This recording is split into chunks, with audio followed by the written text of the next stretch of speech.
ಪ್ರಧಾನಿ ನರೇಂದ್ರ ಮೋದಿ ಇಂದಿನಿಂದ 2 ದಿನ ಇಸ್ರೇಲ್ ಪ್ರವಾಸ ಕೈಗೊಳ್ಳುತ್ತಿದ್ದಾರೆ. ಅವರ ಇಸ್ರೇಲ್ ಭೇಟಿಯ ಮುನ್ನಾ ದಿನದಂದು ಇಸ್ರೇಲ್ ಪ್ರಧಾನಿ ಬೆಂಜಮಿನ್ ನೆತನ್ಯಾಹು ಅವರ ಹೊಸ ಭೌಗೋಳಿಕ ರಾಜಕೀಯ ಮೈತ್ರಿಕೂಟವನ್ನು ಘೋಷಿಸಿದ್ದಾರೆ.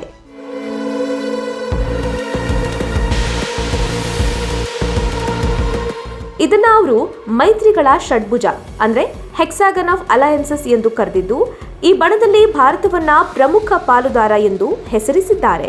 ಮೈತ್ರಿಗಳ ಷಡ್ಭುಜ ಕೂಟದಲ್ಲಿ ಭಾರತ, ಅರಬ್ ರಾಷ್ಟ್ರಗಳು, ಆಫ್ರಿಕನ್ ರಾಷ್ಟ್ರಗಳು, ಗ್ರೀಸ್ ಮತ್ತು ಸೈಪ್ರಸ್ನಂತಹ ಮೆಡಿಟರೇನಿಯನ್ ರಾಷ್ಟ್ರಗಳು ಮತ್ತು ಏಷ್ಯಾದ ಇತರ ಬಹಿರಂಗಪಡಿಸದ ರಾಷ್ಟ್ರಗಳು ಸೇರಿವೆ.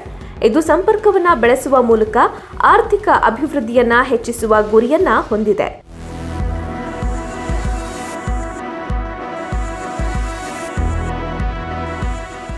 ಈ ಕ್ರಮ ಶಿಯಾ ಮತ್ತು ಸುನ್ನಿ ಮೂಲಭೂತ ಸಂಘಟನೆಯ ವಿರುದ್ಧ ವಾಸ್ತವ ಸವಾಲುಗಳು ಮತ್ತು ಗುರಿಗಳನ್ನು ಒಪ್ಪುವ ರಾಷ್ಟ್ರಗಳ ಮೈತ್ರಿಯನ್ನ ರಚಿಸುವ ಗುರಿಯನ್ನ ಹೊಂದಿದೆ. ಮೈತ್ರಿಕೂಟದಲ್ಲಿ ಸೇರಿಸಲಾದ ರಾಷ್ಟ್ರಗಳು ವಿಭಿನ್ನ ಗ್ರಹಿಕೆಗಳನ್ನು ಹಂಚಿಕೊಳ್ಳುತ್ತವೆ ಮತ್ತು ಅವುಗಳ ನಡುವಿನ ಸಹಕಾರವು ಉತ್ತಮ ಫಲಿತಾಂಶವನ್ನ ನೀಡುತ್ತದೆ ಮತ್ತು ಅವರ ಸ್ಥಿತಿಸ್ಥಾಪಕತ್ವ ಮತ್ತು ಭವಿಷ್ಯವನ್ನ ಖಚಿತಪಡಿಸುತ್ತದೆ ಎಂದು ಇಸ್ರೇಲ್ ಪ್ರಧಾನಿ ಹೇಳಿದ್ದಾರೆ.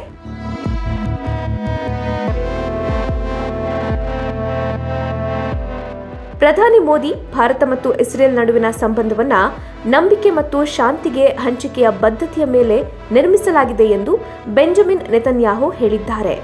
ಒಟ್ಟಾರೆ ಅಮೆರಿಕ ಇರಾನ್ ನಡುವಿನ ಪ್ರಕ್ಷುಬ್ಧ ವಾತಾವರಣ ನಿರ್ಮಾಣವಾಗಿರುವ ಹೊತ್ತಿನಲ್ಲಿ ಇಸ್ರೇಲ್ ಪ್ರಧಾನಿಯ ಘೋಷಣೆ ಮಹತ್ವ ಪಡೆದುಕೊಂಡಿದೆ.